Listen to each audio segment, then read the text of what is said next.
Olá, meus amigos e minhas amigas. Dos diversos assuntos sobre os quais falaremos hoje, iniciamos falando sobre o papel da China no contexto da guerra na Ucrânia. Então, gente, o ministro das Relações Exteriores da Ucrânia, o Dmitry Kuleba, está em visita à China a convite de Pequim. A principal pauta dessa visita é discutir como pôr fim à guerra russa e explorar um possível papel da China na busca por paz estável e justa. A China, apesar de ser vista como um aliado próximo do Kremlin, principalmente após a declaração de uma parceria sem limites, pouco antes do início da guerra na Ucrânia, mantém uma postura de não se aliar formalmente com Moscou e tem apresentado uma necessidade de se pensar em uma paz duradoura, que, segundo ele, só seria possível a partir de uma abordagem que debata as causas primeiras da guerra. Pequim insiste que suas relações com a Rússia não visam terceiros. Mesmo assim, a Ucrânia tem sido cautelosa em criticar a China, reconhecendo a sua influência global. E tem mais, gente. Diante da eleição presidencial nos Estados Unidos em novembro e da possibilidade de uma mudança na política de apoio a Kiev, vários esforços de paz têm surgido. Como sabemos, a Ucrânia organizou uma cúpula internacional na Suíça, mas que, como vimos, ficou muito aquém das expectativas, por desconsiderar algo básico em um debate sobre paz: a voz do outro envolvido no contencioso. Agora, Kiev novamente planeja outra cúpula em novembro, sobre a qual considera convidar a Rússia.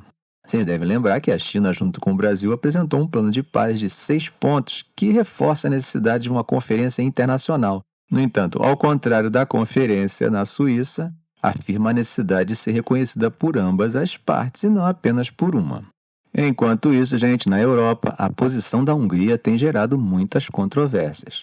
Como vocês sabem, o primeiro-ministro Viktor Orbán visitou Moscou e Pequim em uma missão de paz. E essa visita foi, digamos assim, desautorizada pelos seus parceiros europeus e acabou gerando críticas que estão repercutindo até hoje. O chefe da política externa da União Europeia, Josep Borrell, descreveu as ações de Orbán como inaceitáveis e alguns Estados-membros estão considerando boicotar um encontro informal em Budapeste. A ministra das Relações Exteriores da Alemanha, Annalena Baerbock, denominou o périplo do líder húngaro como viagens egoístas de Orbán, enquanto o ministro das Relações Exteriores de Luxemburgo, Xavier Bettel, tenta fazer um contraponto, defendendo o diálogo contínuo com Budapeste. Como temos acompanhado nos vídeos do canal, a Hungria, sob Orbán, tem mantido uma postura crítica em relação à ajuda militar ocidental à Ucrânia e frequentemente impede decisões relacionadas a essa questão na União Europeia. Ao assumir a presidência rotativa, essa posição fica mais evidente e incômoda, apesar das alegações da política externa de Orbán de que querer a paz em vez da guerra não pode ser razão para incômodo. Enquanto isso, na linha de frente, um comandante ucraniano relatou ataques constantes das forças russas, especialmente em direção à cidade de Pokrovsk, que é um ponto logístico importante. Como temos visto constantemente no canal, apesar dos esforços ocidentais, as tropas russas, mesmo que lentamente, continuam avançando e ganhando algumas posições.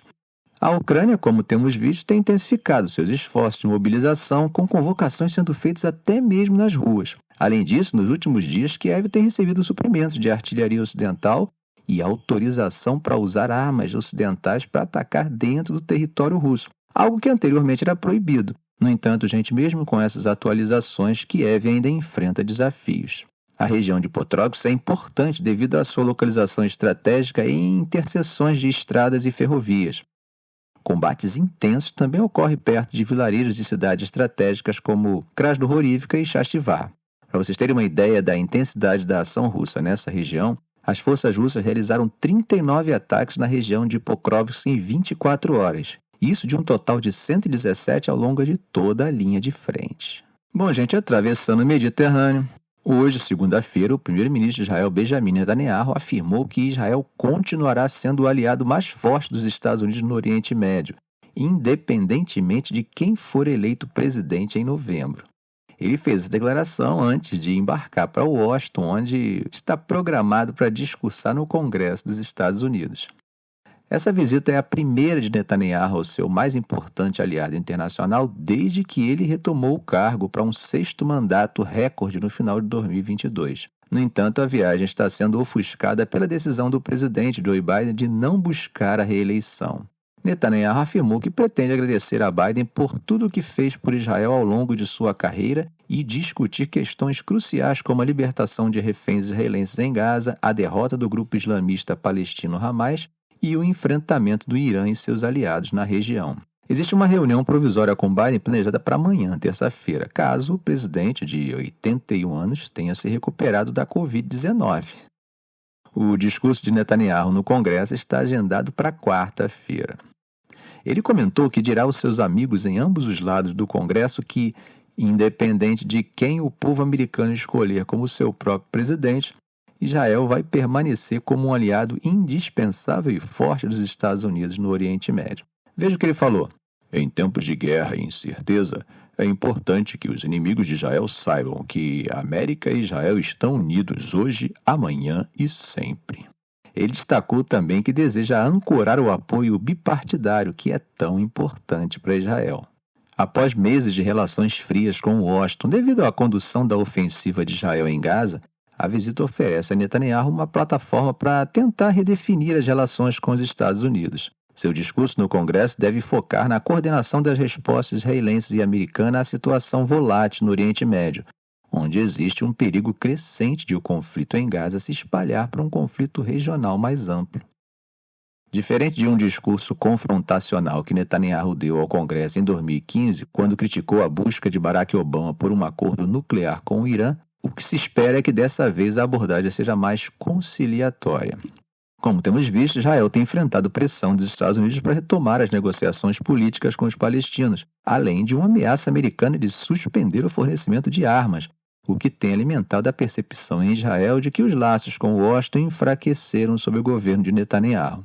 Ele também tem enfrentado protestos em Israel pedindo um cessar-fogo em Gaza. Segundo Jonathan Freeman, especialista em relações internacionais da Universidade Hebraica de Jerusalém, parte do objetivo dele é mostrar que, com tudo o que foi dito e com todos os protestos, Netanyahu ainda é o líder, ainda tem apoio e mantém relações fortes com a América. O convite para Netanyahu discursar em uma sessão conjunta do Congresso, uma honra rara, geralmente reservada para os aliados mais próximos dos Estados Unidos, foi orquestrado pela liderança republicana na Câmara dos Representantes, que acusou Biden de não mostrar apoio suficiente a Israel. Não há sinais imediatos de que Netanyahu encontrará o candidato presidencial republicano Donald Trump. Embora os dois tenham forjado uma relação próxima durante a presidência de Trump, esse último acabou criticando Netanyahu e disse que a guerra em Gaza deve terminar rapidamente. Embora a recepção do premier israelense no Congresso deva ser calorosa, os protestos em campos universitários dos Estados Unidos sugerem que a recepção de Netanyahu fora da Washington oficial pode ser hostil.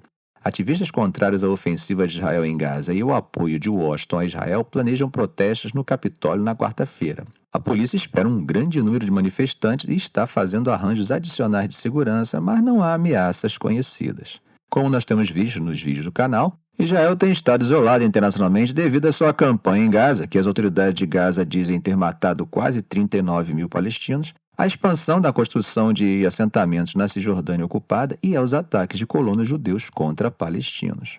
Uma opinião emitida na sexta-feira pela Corte Internacional de Justiça, afirmando que a ocupação israelense dos territórios palestinos é ilegal, foi criticada por Washington, mas isso seguiu desenvolvimentos semelhantes, incluindo uma decisão do procurador do Tribunal Penal Internacional de buscar um mandado de prisão contra Netanyahu.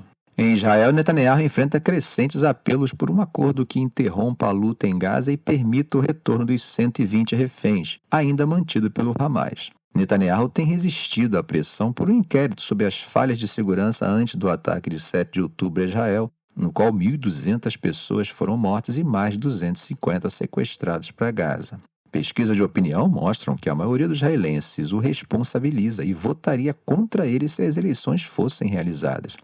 Netanyahu estará acompanhado por Noa Argamani, uma refém resgatada por comandos israelenses no mês passado. Sua presença tem sido criticada por outras famílias de reféns que dizem que Netanyahu não tem feito o suficiente para garantir a libertação de seus entes queridos. Ainda relacionado a esse ponto, esse isolamento de Netanyahu também contribui para uma certa insegurança e para um crescimento do antissemitismo no mundo. Isso traz preocupações em momentos que estamos vivendo à véspera dos Jogos Olímpicos de Paris.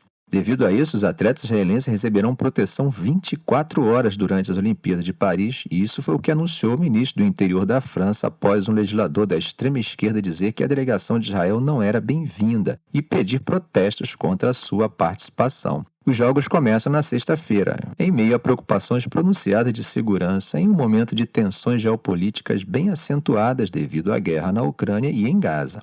A guerra de Israel contra o Hamas, que devastou Gaza, acabou se tornando um ponto de discórdia e polarização na esquerda da França, com alguns críticos acusando membros pró-palestinos de antissemitismo.